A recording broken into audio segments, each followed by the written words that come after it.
Welcome to Uma Siva kitchen. இன்றைக்கி நல்ல ஒரு கருவாடு ஃப்ரை தாங்க பார்க்க போகிறோம். சூப்பரான ரெசிபி. நிறைய பேருக்கு கருவாடுனாலே ரொம்ப பிடிக்கும், ரொம்ப ஹெல்த்தியானது கூட. ஸோ வாரத்தில் ஒரு நாள் நீங்கள் கருவாடு எடுத்துக்கிட்டிங்கன்னா ரொம்ப நல்லது. வாங்க வீடியோக்குள்ளே போகலாம். அதுக்கு ஒரு கடாய் வச்சுக்கோங்க, ஒரு பேன் வச்சுக்கோங்க. பேன் நல்லா காஞ்சதும் ஆயில் போட்டுக்கலாம். ஆயில் நம்ம வறுக்கிறதுக்கு ஏற்ற மாதிரி நீங்கள் போட்டுக்கோங்க.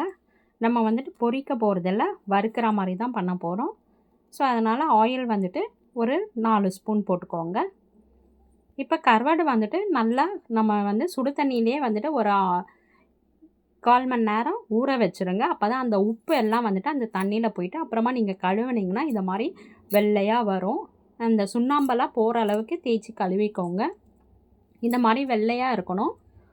இதை மாதிரி எண்ணெயில் ஃபஸ்ட்டு எண்ணெய் போட்டுட்டு இதை அப்படியே லைட்டாக பெரட்டிக்கோங்க. ஸோ இது மாதிரி பெரட்டி எடுத்துக்கிட்டிங்கன்னா உங்களுக்கு கொஞ்சம் திக்னஸ் ஜாஸ்தியாக இருக்கிற மாதிரி இருக்கும். நம்மளுக்கு கருவாடு கொஞ்சம் திக்னஸாக இருந்தால் தான் நம்மளுக்கு செதை எடுத்து சாப்பிட்றதுக்கு கரெக்டாக இருக்கும். ஸோ அதை மாதிரி இருக்கும். பாருங்கள், இப்போ லைட்டாக நம்ம ஃப்ரை பண்ணால் போதும். ஸோ இப்போ மிளகாத்தூள் போட்டுக்கலாம். நம்ம வீட்டில் அரைச்ச மிளகாத்தூள் தான் நான் ஆட் பண்ணுறேன். மிளகாத்தூள் போட்டுக்கோங்க. உங்களுக்கு காரத்துக்கு எவ்வளோ வேணுமோ அது போட்டுக்கோங்க.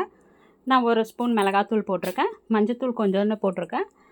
கருவாடு ஆல்ரெடி உப்பு இருக்கும், அதனால் நான் சுத்தமாகவே சால்ட் ஆட் பண்ண மாட்டேன். ஸோ அதுலேயே நிறைய உப்பு இருக்கும். நம்மளுக்கு என்ன தான் ஊற வச்சாலும் கொஞ்சம் உப்பு போகும், கொஞ்சம் உப்பு இருக்க தான் செய்யும்.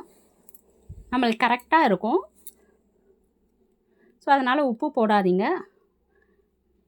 போட்டுட்டு நல்லா இதை மாதிரி கலந்து விட்டுக்கோங்க. எல்லா சைடும் பாருங்கள், மிளகாத்தூள் படுற மாதிரி கலந்து விட்டுட்டு ஆயில் போட்டு வச்சுருங்க. ஆயில் போட்டால் தான் நம்மளுக்கு நல்லா ஃப்ரை ஆகும். பாருங்கள், சூப்பரான காரசாரமான கருவாடு ஃப்ரை ரெடி ஆகிட்டே இருக்குது. கொஞ்சம் ஃப்ரை ஆனதும் நம்ம திருப்பி போட்டுக்கலாம். எண்ணெய் கொஞ்சம் ஊற்றினா தான் நம்மளுக்கு நல்லா ஃப்ரை ஆகும். ஸோ உங்களுக்கு பத்தலைன்னா மேலே கூட கொஞ்சம் எண்ணெய் ஊற்றிக்கலாம். ஏன்னா ஆல்ரெடி நம்மளுக்கு கடாய் சூடாக தான் இருக்குது. ஸோ மேலேயே எண்ணெய் ஊற்றிக்கலாம். இது இந்த பேனுன்றதுனால பிடிக்குது. மற்றபடி நீங்கள் கடாயில் செஞ்சிங்கனாக்கா நல்லாவே உங்களுக்கு கரெக்டாக வந்துடும். ஸோ எல்லாத்தையும் எடுத்து விட்டுட்டு எல்லா சைடும் ஃப்ரை ஆகிற மாதிரி திருப்பி வச்சுருங்க. அவ்வளோதாங்க, நம்மளுடைய கருவாடு ஃப்ரை ரெடி ஆகிடுச்சு. இந்த வீடியோ பிடிச்சிருந்ததுன்னா லைக் பண்ணுங்கள், ஷேர் பண்ணுங்கள், சப்ஸ்கிரைப் பண்ணிக்கோங்க. உங்கள் ஃப்ரெண்ட்ஸ் அண்ட் ரிலேட்டிவ்ஸ்க்கு ஷேர் பண்ணிக்கோங்க. வீட்லேயும் இதை மாதிரி செஞ்சு பாருங்கள். நிறைய வீடியோஸ் நம்ம சேனலில் போட்டிருக்கோம். எல்லாரும் செஞ்சு பார்த்துட்டு கமெண்ட் பண்ணுங்கள்.